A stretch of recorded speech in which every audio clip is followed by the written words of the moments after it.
নিজেকে কি সবসময় ক্লান্ত মনে হয় আপনার? অল্প কাজ করে কি হাঁপিয়ে যাচ্ছেন? সবসময় ক্লান্ত মনে হলে কেন মনে হচ্ছে তা কি কখনো ভেবে দেখেছেন? অতিরিক্ত কাজের চাপ, মানসিক চাপ, টেনশন সবকিছুর কারণেই আসতে পারে এসব ক্লান্তি। অফিসের কাজের পর রাত করে ঘুমোতে যাওয়ার জের, তা টের পাওয়া যায় সকালবেলা। বিছানা ছাড়তে কি, এমনকি চোখ খুলতেই আর ইচ্ছে করে না। ক্লান্তির সেই রেশ থাকে দিনভর, ফলে কোনো কাজেই মন বসে না। সারাক্ষণ ছুটতে থাকাটাই যেন আজকাল জীবন হয়ে দাঁড়িয়েছে। কাজের বাইরে যতটুকু সময় সেটুকুও চলে যায় এটা সেটা করতে করতেই।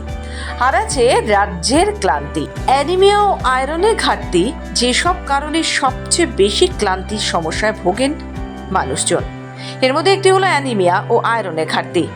আয়রন ছাড়া দেহে হিমোগ্লোবিন তৈরি হয় না, আর হিমোগ্লোবিন তৈরি না হলে আমাদের দেহের বিভিন্ন কলা বা টিস্যু এবং পেশিতে অক্সিজেন পৌঁছয় না। এরা ঠিকভাবে কাজও করতে পারে না, ফলে রক্তাল্পতা বা অ্যানিমিয়া দেখা দেয় এবং খালি খালি ঘুম পায়, শ্বাসকষ্ট হতে পারে, বুক ধড়ফড় করে, চুল উঠে যায় ইত্যাদি নানান রকম সমস্যা দেখা দিতে পারে। তাই অবশ্যই খেয়াল রাখুন আপনার শরীরে রক্তের পরিমাণ বা হিমোগ্লোবিন কতটা রয়েছে।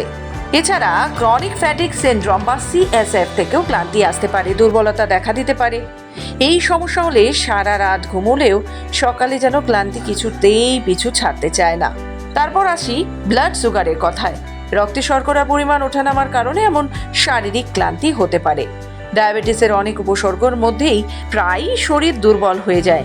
এমন হয়ে থাকলে রক্ত পরীক্ষা থেকেই আপনি ডায়াবেটিস কিনা তা শনাক্ত করতে পারবেন। তাছাড়া সবচেয়ে বড় আরেকটি কথায় আসি, কোনো কিছু নিয়ে গভীর হতাশায় কি আপনি ভুগছেন? অতিরিক্ত মানসিক চাপ থেকে কিন্তু এই ক্লান্তি আসতে পারে।